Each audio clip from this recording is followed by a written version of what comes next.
2,600 years ago, when an eclipse was coming, the king of Babylon would step down from his throne. He would remove his royal garments, leave the palace, and go into hiding.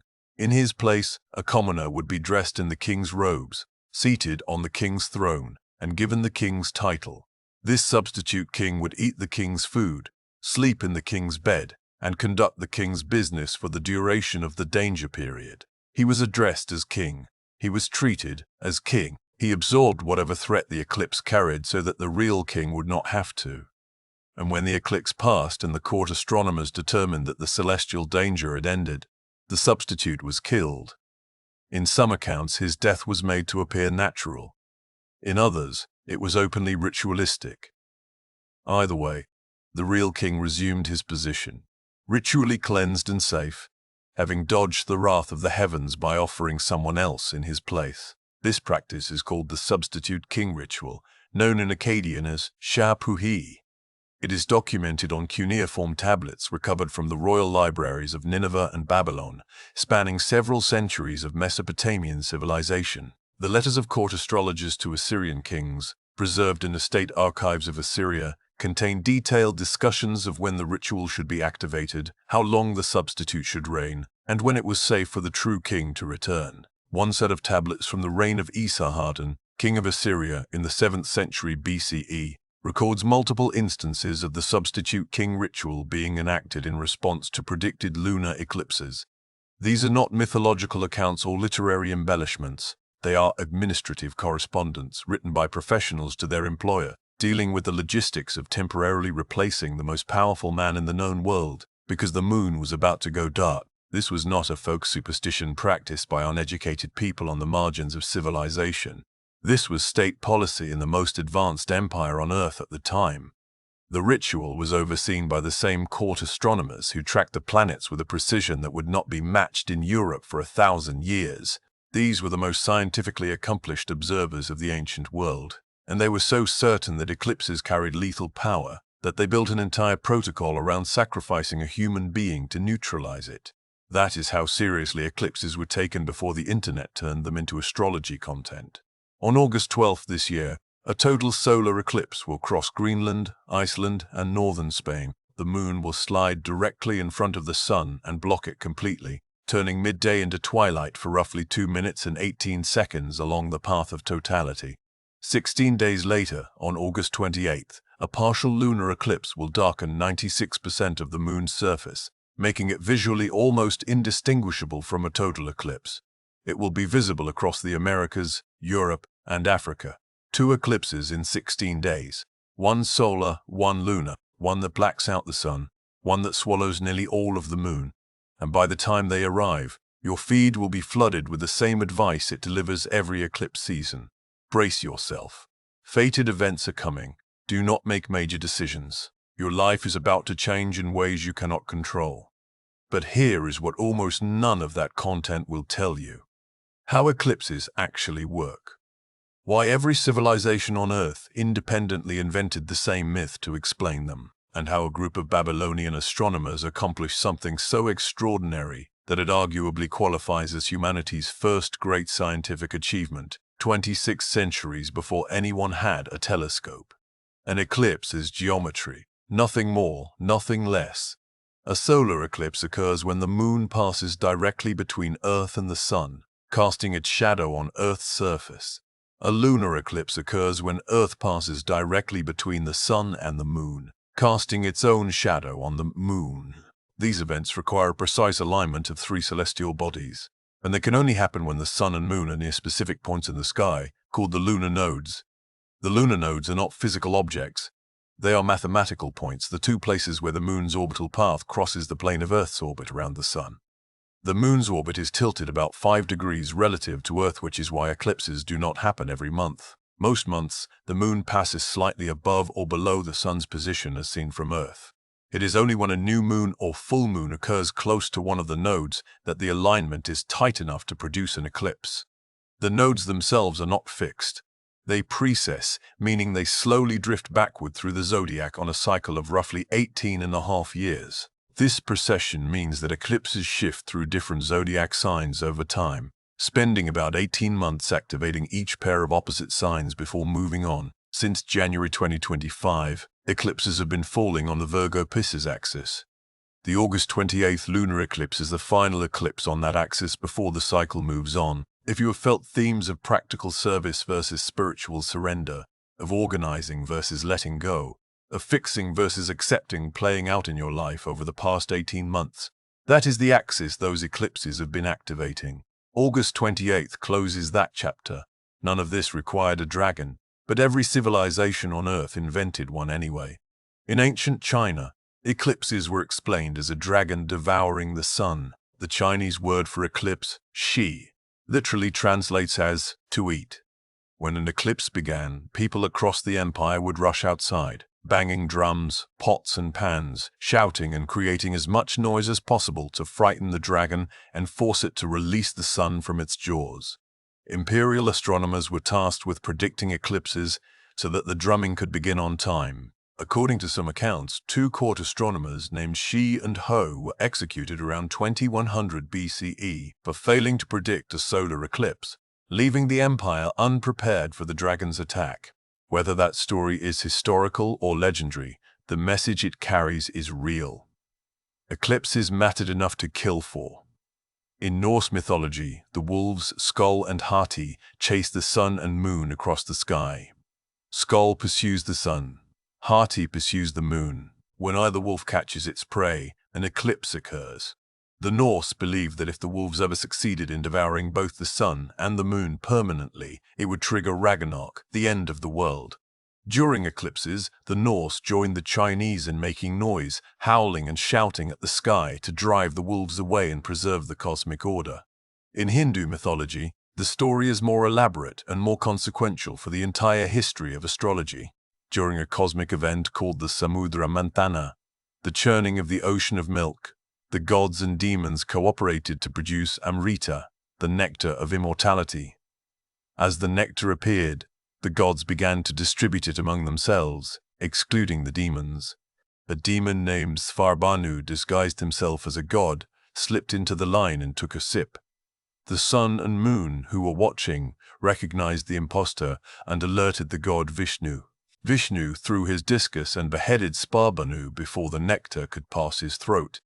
But the sip was enough. The head, now immortal, became Rahu. The severed body became Ketu. Both were condemned to wander the heavens forever. Rahu, consumed by rage at the sun and moon for exposing him, periodically catches them and swallows them whole. Because he has no body below the neck, the swallowed sun or moon simply falls out the open bottom, which is why every eclipse is temporary. The grudge is eternal. The revenge always fails. This myth is not just a story in the Hindu tradition. It is structural. In Vedic astrology, the two lunar nodes, the mathematical points where eclipses actually happen, are named Rahu and Ketu. The north node is Rahu, the head, associated with desire, obsession, and insatiable hunger. The south node is Ketu, the body, associated with release, detachment, and spiritual liberation. Every eclipse that has ever occurred or ever will occur happens at one of these 2 points. The mathematical geometry of orbital intersection was given the name and the personality of a severed demon. The astronomy and the mythology occupy the same coordinates. In ancient Egypt, the chaos serpent Apophis attacked the sun god Ra during his nightly journey through the underworld. The battle between Ra and Apophis represented the eternal struggle between order and chaos, light and darkness. An eclipse was a moment when Apophis was winning. In the Inca Empire, the sun god Inti was under attack from dark forces during an eclipse. Ritual sacrifices were made to strengthen Inti and ensure the sun's return. In Thailand, a celestial frog swallows the moon. In Vietnam, a giant toad. Among the Pomo people of Northern California, a bear fights the sun over territory. Stop and consider what is happening across these stories. Civilizations separated by oceans, continents, millennia, and language barriers, with no contact between them, independently arrived at the same narrative structure. Something in the sky is being eaten by a monster. The monster must be driven away. The light must be saved. The specific monster changes. dragon, wolf, demon, serpent, bear, frog. But the architecture of the story is identical every time. Darkness arrives suddenly. A powerful creature is responsible. The creature must be big quickly. The light returns. The world is saved until the next time. This is not coincidence. It is human psychology responding to the same stimulus in the same way across every culture that ever existed. When the primary source of light, warmth, and life on Earth suddenly disappears in the middle of the day, the human nervous system generates a threat response. Something has gone catastrophically wrong. The brain searches for an agent, a cause, something responsible, because identifying the threat is the first step in surviving it. In the absence of orbital mechanics, the answer that every culture constructed independently was a creature, something alive, something with intent, something that could be fought and driven away. The dragons and wolves and demons of eclipse mythology are not evidence of shared cultural transmission. They are evidence of shared neurology. The human brain, faced with the sudden loss of the sun, reaches for the same narrative tool every time. Something is eating the light, and then someone figured out how to predict it. The Babylonians, the same civilization that employed the substitute king ritual, were the first people in recorded history to crack the eclipse prediction cycle. Working somewhere around the 7th or 8th century BCE, Babylonian astronomers, operating from temple complexes funded by the state, pored over centuries of accumulated eclipse records inscribed on clay tablets by their predecessors. They were looking for a pattern, and they found one. After tracking eclipses for generations, they discovered that if you observed an eclipse, you could expect a similar eclipse to occur roughly 18 years and 11 days later. The moon would return to approximately the same position relative to the sun and earth, and the geometry that produced the first eclipse would repeat.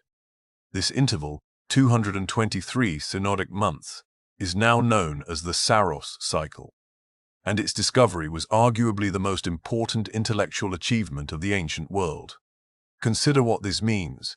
Without a heliocentric model, without understanding that the Earth orbits the sun, without telescopes, without calculus, without any of the tools that modern astronomy depends on, working from nothing but naked eye observations recorded on clay tablets over centuries, Babylonian astronomers identified a mathematical cycle that allowed them to predict one of the most dramatic events in nature before it happened. This was not guesswork.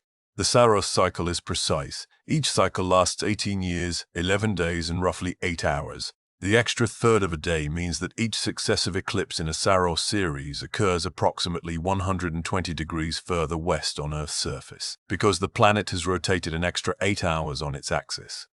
After 3 Saros cycles, roughly 54 years, an eclipse returns to approximately the same longitude, which gave the Babylonians an even longer predictive window. Modern NASA still uses the Saros cycle to catalog and predict eclipses. The August 12th solar eclipse belongs to Saros 126, a series that has been producing eclipses since the 13th century.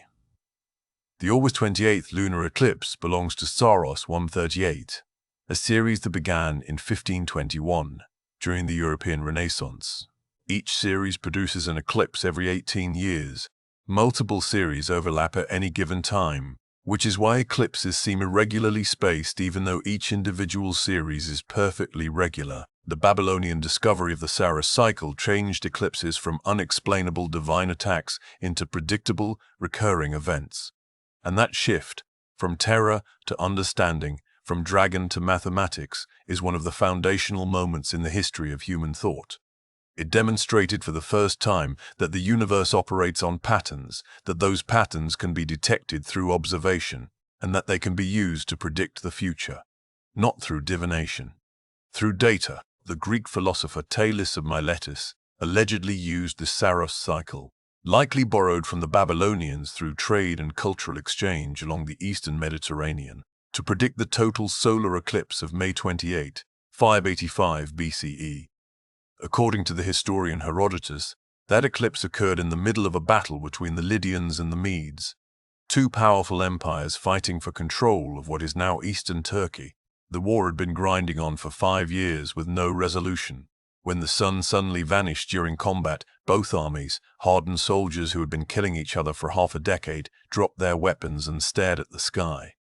The Lydian king and the Median king shaken by what they interpreted as a divine intervention, agreed to a peace treaty on the spot and sealed it with a royal marriage between their families. If Herodotus's account is accurate, and multiple ancient sources corroborate at least the core of the story, then the first recorded eclipse prediction did not merely demonstrate scientific progress. It stopped a war. The light went out. Soldiers on both sides saw a dragon or a divine sign, and the one man who knew it was geometry watched it reshape the political map of the ancient world. That is the distance between understanding an eclipse and fearing one. Understanding gives you the power to use the moment. Fear gives the moment power over you. This channel covers one spiritual concept at a time and traces it back to where it actually started. If that is something you would like to keep hearing, subscribing is the simplest way to find the next one when it arrives. So, how did we get from the Saros cycle to eclipses are fated events you cannot control? The same path as Mercury and Venus retrograde, the same flattening, the same loss of nuance, the same amplification of fear over understanding. Professional astrologers in the Hellenistic tradition understood eclipses within the context of the nodal cycle. Eclipses near the North Node, which Hellenistic astrologers called the head of the dragon, were interpreted as openings, new growth, intake, opportunity that required action. Eclipses near the South Node, the tail of the dragon, were interpreted as closings, completion, release, situations that had run their course and needed to be let go. The dragon terminology was inherited from the mythological traditions, but the interpretation was precise and structured, not a generic prediction of doom. Medieval and Renaissance astrologers expanded this framework into mundane astrology, the branch that deals with world events. They tracked which Saros series an eclipse belonged to, what sign it fell in, and what planets it aspected, using these factors to make specific predictions about political transitions, economic shifts, and social upheaval. These predictions were sometimes remarkably accurate, not because the eclipse caused the events, but because eclipses coincide with measurable physical changes, shifts in tidal forces, electromagnetic conditions, and light exposure that can influence biological rhythms, and because the nodal cycle tracks naturally with the roughly 18-month rhythm of many social, political, and economic processes. The modern distortion stripped all of this away and replaced it with a binary: eclipse equals sudden, fated, uncontrollable change. Brace yourself. This framing generates engagement. It does not generate understanding. Here is what the original traditions actually taught, and what the astronomy actually supports. Eclipses do not create change. They reveal change that was already underway. And there is a physical dimension to this that extends beyond symbolism. Total solar eclipses produce measurable effects on Earth's environment. During totality, temperatures drop. Studies have recorded drops of several degrees within minutes of the sun's disappearance. Wind patterns shift as the sudden cooling disrupts local thermal circulation. Animals respond as if night has arrived. Birds return to roost. Crickets begin to chirp. Nocturnal animals stir. The partial vacuum of light triggers physiological responses in virtually every living thing within the shadow path. These effects are temporary, lasting only the duration of totality, but they are real and measurable. They are not mystical. They are what happens when you remove the primary energy source for an entire ecosystem, even briefly. Lunar eclipses produce subtler but documented effects. The gravitational alignment of Sun, Earth, and Moon during a lunar eclipse coincides with some of the strongest tidal forces of the month. Since lunar eclipses occur at full moons, and eclipses require the additional gravitational alignment of the nodes. Studies in chronobiology have shown that full moons already correlate with measurable changes in human sleep patterns, with people falling asleep later and sleeping less in the days leading up to a full moon, even when they cannot see the moon and are sleeping in artificial light. A lunar eclipse amplifies the full moon's gravitational alignment, making it plausible that the biological effects are similarly intensified, though the research on eclipse-specific effects is still limited. The point is not that eclipses are harmless background events. They are real astronomical phenomena with real physical consequences. But those consequences are environmental and biological, not magical. The temperature drops. The tides shift. Your sleep might change. Your nervous system might register the disruption in light or gravitational rhythm below the level of conscious awareness, creating a subtle sense that something is different without being able to name what it is. That unnamed feeling is what ancient cultures attributed to dragons and demons. It is what modern astrology attributes to fated events. And it is what the science actually explains as a physical response to a physical event. Think about how change actually works in a human life. A relationship does not fail on a single day. It erodes over months or years of accumulating distance, unresolved tension, and unspoken frustration. Then one day there is a conversation, or a silence, or a look, and everything that was building quietly beneath the surface becomes suddenly, undeniably obvious. The change was already in motion. The eclipse moment is the moment it becomes visible. A career transition does not happen overnight. Dissatisfaction builds. Options accumulate in the background. Conversations happen at the edges. And then one event, one meeting, one conversation, one realization crystallizes everything that was already in motion into a decision. The decision feels sudden. The process was not. This is what eclipses do, both astronomically and psychologically. They break the normal rhythm. A solar eclipse interrupts the monthly lunar cycle with a dramatic, visible break in the pattern.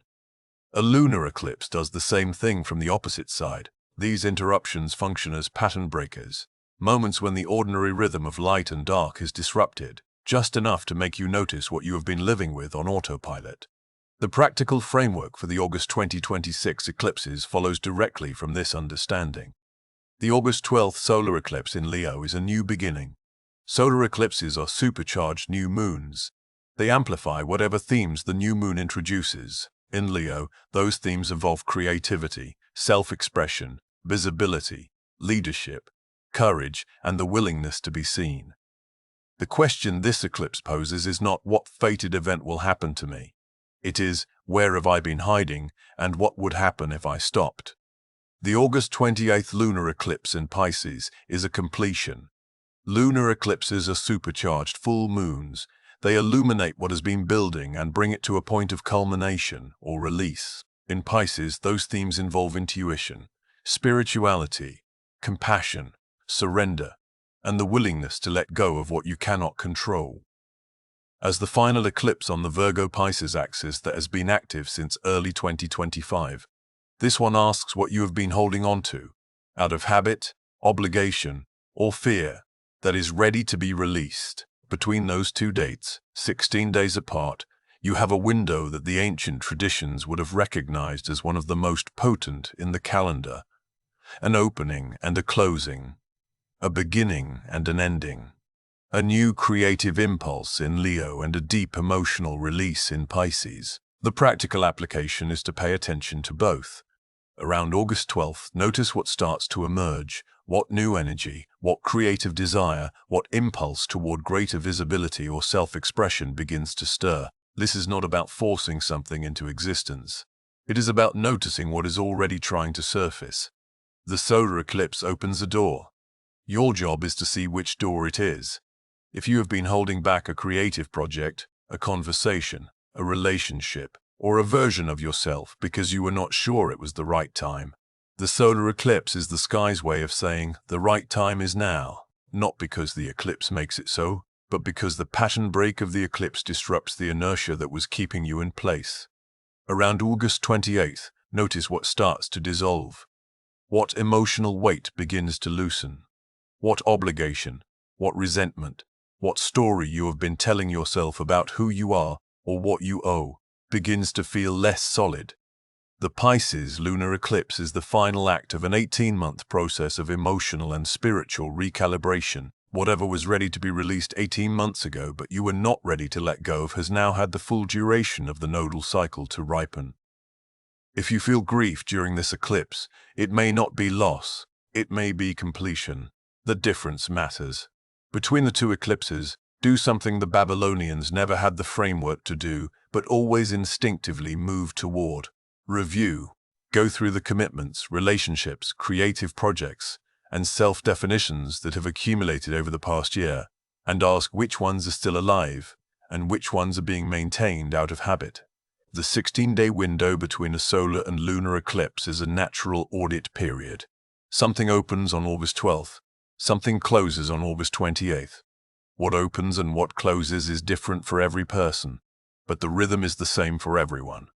Open, close, begin, release. Leo fire, Pisces water.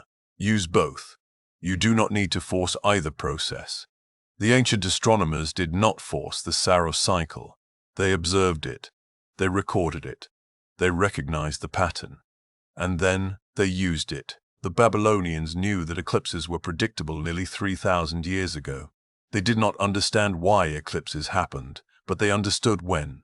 That distinction matters. The why came later, with Copernicus and Kepler and Newton. The when came first, etched into clay by professionals who watched the sky every night for centuries and refused to stop looking until the pattern revealed itself. The dragons were never real. The geometry always was. And the 2,600-year-old human project of replacing fear with understanding continues every time someone looks up at an eclipse and sees not a monster eating the sun, but a moon doing exactly what the mathematics said it would. The Babylonians gave us the prediction, the Greeks gave us the theory, the Vedic tradition gave us the nodal framework. Every culture that watched the sky contributed a piece, and every piece pointed toward the same conclusion, that the substitute king ritual was trying to avoid, and that modern eclipse anxiety is still trying to avoid. You are not a passive victim of celestial events. You are a participant in a rhythm that has been unfolding since before your species existed. The rhythm does not require your fear, it invites your attention. August 12th, a total solar eclipse in Leo opens a door. August 28th, a near-total lunar eclipse in Pisces closes one. 16 days between them. The Babylonians would have known they were coming 18 years in advance. The Saros cycle told them. The clay tablets recorded it. The court astronomers prepared for it, and a substitute king would have been found. You do not need a substitute. You need to show up as yourself, pay attention to what opens and what closes, and trust that the sky has been running this rhythm long enough to know what it is doing. Now, so do you. The next video is about angel numbers. The repeating sequences like 111, 222, and 333 that millions of people believe carry messages from the universe. One person invented the entire system in 2005. Then she publicly renounced it and asked that her books be taken out of print. The numbers kept spreading without her. That video is on screen now.